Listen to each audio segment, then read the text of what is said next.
Tiene la palabra el concejal Mandara. Bueno, muchas gracias, señor presidente. El pasado martes la ciudad amaneció con una noticia que no por esperada dejó de ser dolorosa y creemos que corresponde más que nunca que este Consejo Deliberante, en tanto representación directa de los vecinos de la ciudad, manifieste su homenaje a Atilio José Fruet, sin dudas uno de los bahienses más destacados, más admirados y más queridos de la historia de la ciudad, además del papá de José Ignacio y de Anita, marido de Liliana y hermano de Norberto, a quienes les hacemos llegar nuestro abrazo. No es opinable, es un dato de la realidad, que durante más de medio siglo el buen nombre de este héroe bahiense estuvo más en boca de quienes aquí nacieron y viven que el del propio fundador de la ciudad, con todas las leyendas y la oscuridad que rodea la figura de Ramón Bautista Estomba, que ni siquiera sabemos si es como está allí en ese cuadro, o otros protagonistas, por caso de la fundación y del desarrollo de Bahía Blanca, tales los casos de Ángel Brunel, Manuel de Molina, Parchape, el ingeniero Luigi, Jorge Moore, Martiniano Rodríguez, o los hermanos Caronti, o el médico Sixto Laspiur, por mencionar algunos. No corresponde decir si esto está bien o está mal, si es justo o si es merecido. Es, insisto, un dato de la realidad bahiense, al menos de los últimos 50 o 60 años, cuando esta ciudad decidió tener al básquetbol como tarjeta de presentación, primero ante el resto del país y luego ante el mundo. Enterados de la muerte de Atilio Fruet, la primera palabra que se nos vino al alma es una que no existe, pero que ya hemos usado, y la hemos usado porque se nos ocurrió alguna vez, creo que justamente para la presentación de un libro sobre personalidades bahienses que elaboró el contador Darío Faure. Y en aquella ocasión la inventamos a esta palabra en procura de intentar abordar esta sensación recurrente que tenemos algunos de que en Bahía Blanca, así como está perdida entre el océano y la pampa y frustrada en la certeza de que podría ser más de lo que es, de vez en cuando nace gente extraordinaria, tal vez ajena a lo que podría esperarse de una ciudad de estas dimensiones, ni siquiera capital de provincia. La palabra que no figura en el diccionario, ni creo que vaya a existir nunca porque no hace falta, pero en este momento sirve, es bahiensidad, y tiene la presuntuosa finalidad de mezclar nuestro gentilicio con el vocablo identidad. Pero también, en el caso de Fruet, correspondería fundir a esa condición bahiense con la inmensidad de sus logros únicos e incomparables y con la intensidad que siempre lo caracterizó como el valor que le permitió ser distinto y sobreponerse a que medía apenas 1,87 m para desenvolverse en tierra de gigantes, o que no aprendió nunca a picar la pelota sin mirarla, o a tirar tiro libres desde arriba y no desde abajo, como quien vacía una cacerola. Muchos de los que aquí están no habían nacido, y en algunos casos faltaba bastante para que siquiera fueran proyecto, cuando Fruet se retiró en los primeros días de 1974. Yo mismo tenía apenas 3 años cuando eso sucedió, y sin embargo crecí admirándolo, y cuando mi padre, que como muchos en esta ciudad lo conocía mucho, se lo cruzaba y lo saludaba y conversaban con el afecto y la gratitud y la admiración que se les destina a los verdaderos héroes, a mí la emoción y la certeza de que me había pasado algo importante en la vida me duraba toda la semana. Lo había visto a Fruet, me había saludado a Fruet, me preguntó si me gustaba jugar más al básquet o al fútbol, nada menos que Fruet. Y esto que digo, no tengo dudas, le pasó a miles de bahienses que tuvieron el privilegio de frecuentarlo, porque costaba poco ir a comprar un enchufe o una lámpara a su local, allí en Brown al 800, y si se podía, quedarse un rato escuchándolo, disertar con su voz afónica y disfrutar de sus anécdotas. Un maestro de la ironía con quien tuve el privilegio de compartir años de arduo trabajo en la vieja redacción de La Nueva Provincia, me dijo alguna vez que los héroes deberían morir jóvenes porque vivos a veces se tornan insoportables. Eso sin dudas no aplica ni un poquito en el caso de este gran capitán del básquetbol bahiense, porque nadie más apreciado, más afable, más dispuesto que él a cumplir con la responsabilidad y el mandato que le marcaron haber provocado tanto orgullo, tanta emoción y tanta alegría en sus vecinos, a punto tal que me cuentan que una de sus últimas salidas, si no la última, ya sabedor de que su destino estaba sellado, fue venir a darse una vuelta por la feria de artesanos que se hizo hace unos días acá en la plaza. Vino a saludar a la gente, como anduvo tantos días de tantos años por el centro de la ciudad. Vino para llevarse en sus oídos y en su corazón el gusto de que todavía, medio siglo después de sus hazañas, lo reconocieran y se las valoraran como algunas de las mejores cosas, si no las mejores cosas, que le han pasado a esta ciudad. No es sencillo, señor presidente, dar dimensión a lo que hizo Fruet con ojos de hoy, y en esa dificultad hasta se podría cometer una injusticia, ni siquiera cuando se dice que jugó 2 mundiales, que salió 10 veces campeón del torneo local, no sé cuántas veces del provincial y otras tantas del campeonato argentino, cuando el campeonato argentino era el acontecimiento que se esperaba todo el año.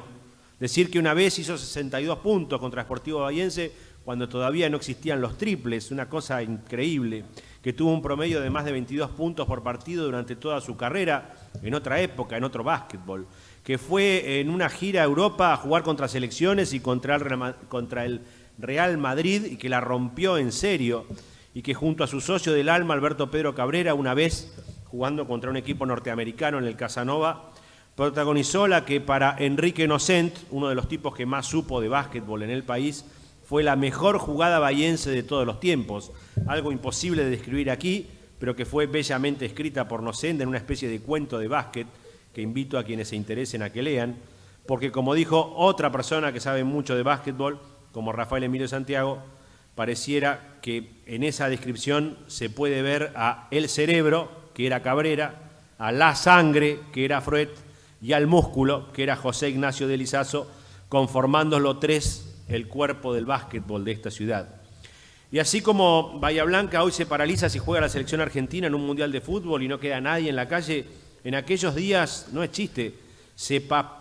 paraba la ciudad para que los partidos se escucharan por radio cuando Bahía jugaba en el provincial o Provincia jugaba en el argentino. No quedaba nadie en la calle para escuchar la radio, y esto era obra de Fruet, Cabrera y de Lizaso. Los que fueron sus contemporáneos se han encargado de poner en su justa medida las hazañas incomparables e irrepetibles que protagonizó y de transmitírselas a sus herederos. En épocas en que, les aseguro, salir en la tapa del gráfico era mucho más que lo que hoy podría ser tener 1 millón de me gusta en cualquier red social, Fruet salió varias veces en el gráfico, donde cosechó los mayores elogios que se pueden recibir por parte de expertos de la talla de Osvaldo Orcasitas, uno de los mejores periodistas que tuvo aquella recordada revista. Y era que el equipo de la ciudad vaya a cualquier lado y gane, no una vez, sino casi siempre, y durante muchos años seguidos, a punto tal de generar un acostumbramiento al triunfo que nos tuvo que faltar, como todavía nos falta, para pasar a ser cada vez más grande, más valioso y más admirable. Y así el básquetbol pasó a ser la primera carta de presentación para quienes nacimos en esta ciudad y nos hizo sentir merecedores de cierta consideración especial a la hora de mencionar nuestra procedencia. El desmoronamiento integral sufrido en los últimos años parece habernos enseñado, quizás a fuerza de una buena cuota de dolor, por fin a los argentinos que quedábamos un poco ridículos, presumiendo ante el mundo de logros tales como haber nacido en el país de la calle más larga, de la avenida más ancha, de la invención del alambre de púas o del dulce de leche. Sin embargo, señor presidente, los bahienses tal vez podamos sacar provecho de este compulsivo aprendizaje en procura de hacer un mejor uso del auténtico potencial docente que supone haber contado con algunos coterráneos como Milstein, como Cabrera, como Manu Ginóbili o como Fruet. A nadie puede caberle duda de que en tiempos en que escasean los buenos ejemplos para la juventud, el caso de Fruet será siempre un modelo digno de ser imitado, toda vez que debe tenerse en cuenta que hubo una grandísima dosis de esfuerzo y de contracción al trabajo para que él llegara a ser quien fue. Fruet llegó a ser lo que fue porque transpiró más que nadie, porque dicen que cuando se le hinchaban las yugulares para ponerle banca a un rival o a un árbitro o para gritar un doble, realmente infundía energía a propios y temor a extraños, porque siempre sacaba la cara por sus compañeros y porque mucho antes de que se cayera en esta simplificación un poco básica y ramplona de los últimos años de ponga huevo como mérito deportivo, Freud agotó todos los sinónimos que existían para definir lo mismo: carácter, agallas, coraje, raza, temperamento, valentía, pero además también le agregó talento y afán de superación, porque si algo no le salía, entrenaba y practicaba todas las horas que hiciera falta hasta que le saliera. Cuando la marcha del mundo parece que llevó a muchos jóvenes y adolescentes a la peligrosa confusión de suponer que nada que no sea placentero puede ser bueno para sus vidas, dejar muy en claro que no es sino en base a la disciplina y a la dedicación de muchas horas de trabajo como se consiguen buenos resultados, acaso sea una de las pocas cosas útiles que el genuino y extendido dolor que provocó la noticia de la partida de Freud nos puede dejar. Ahora bien, como bahienses, antes de incurrir en demasiada soberbia, señor presidente, tal vez no estaría mal preguntarse qué grado de mérito puede caberle en una ciudad como tal en el éxito individual de alguno de sus nativos. A fin de cuentas, la historia, la genética, ya se han cansado de demostrar que esporádicamente y por azar también pueden nacer algunas flores bellísimas en el más árido e inhóspito de los desiertos. Lo realmente destacable sería que quienes habitan estos páramos encontráramos alguna vez la forma de cultivar esas raras excepciones de la naturaleza de manera tal que no se marchiten pronto, a no ser que se las trasplante a sitios más confortables para continuar con su crecimiento y su desarrollo. Esto no pasó con Freud, que nació, creció, se desarrolló y se nos fue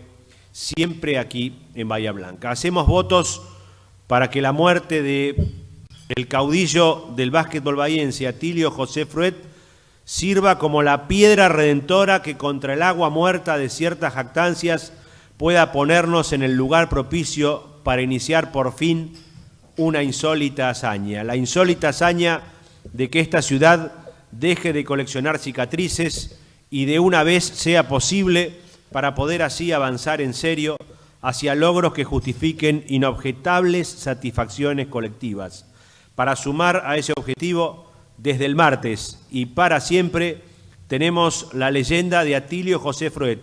el caudillo y el protagonista de una de las más formidables pujas deportivas de las que se tenga cuenta en la historia del deporte argentino, tal el caso de aquellos clásicos entre Olimpo y Estudiantes que literalmente dividían a toda la ciudad, pero la dividían en serio, una semana antes y hasta una semana después de jugarse. Y sin embargo, a la hora de salir a defender el orgullo de la ciudad, tanto Freud como Cabrera daban el ejemplo desde arriba hacia abajo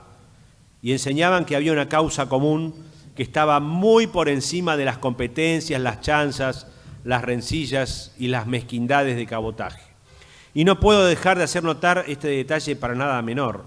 La fría estadística dice que tal vez por estar mejor rodeado, Freud, que era Olimpo, le ganó a Cabrera, que era Estudiantes, muchas más veces de la que Cabrera le ganó a Freud. Y sin embargo, esto nunca fue óbice para que el propio Freud reconociera hasta el último de sus días que Cabrera fue un mejor jugador que él. Y más importante, que juntos se potenciaran, se conjugaran a la máxima expresión, se complementaran y se exprimieran en el mejor sentido de la palabra para sacar lo mejor de cada uno en beneficio del interés mayor. En ese caso, que gane Argentina, que gane provincia o que gane Bahía, porque siempre que ellos jugaban, jugaba Bahía y lo más importante, se jugaba Bahía. Ahora nos queda a los que sobrevivimos la responsabilidad de ver qué hacemos y cómo lo hacemos para atesorar esta leyenda tan cercana y tan querida y la cultivamos para que germine en algo provechoso para el futuro. A todos nos han llegado pedidos, exigencias y hasta reclamos para que con rapidez, pero también sin ninguna esperanza de que con eso alcance, busquemos amenguar el dolor por la pérdida con algún homenaje súbito y por encima de las reglas y las normas vigentes. Así como me consta personalmente que no lo hubiera permitido ni lo permitió Cabrera, que fue un señor ciudadano, tampoco lo habría de permitir Atilio Freud, que también fue otro señor ciudadano de Bahía, a la que amó con toda su alma, y prueba de eso es la garra que le puso a la creación del Museo del Deporte y las broncas que se agarró cuando no se consiguió un lugar acorde, y tal vez no sería mala idea que en un futuro ese museo pase a llamarse como su mentor. Pero nunca un estado de consternación como en el que se encuentra inmersa la ciudad por esta noticia puede ser un buen consejero para tomar una decisión de tal magnitud.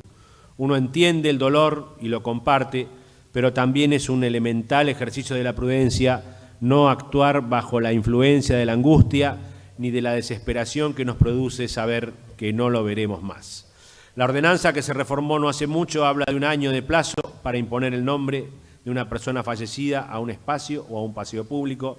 Tendremos todo ese tiempo, no para que el dolor desaparezca, porque nunca podrá desaparecer el dolor que causa el hecho de perder a semejante campeón, pero sí para que se atenúe un poco y nos acostumbremos a que Fruet ya no está más. Y aprendamos a convivir con el hecho irrefutable de que nadie, ni siquiera uno de los héroes más amados que tuvo y tendrá la ciudad, es eterno, salvo en la memoria de quienes lo sucedamos y esperemos asumamos de aquí la responsabilidad de llevar como siempre como emblema la memoria de aquellos que sangraron en el nombre de la ciudad al punto de llegar a hacerlo sinónimo del propio. Porque Atilio José Fruet, señor presidente, que nadie lo dude, acaso sea una de las mejores formas que ha habido, hay y habrá desde ahora y para siempre para decir Bahía Blanca. Muchas gracias.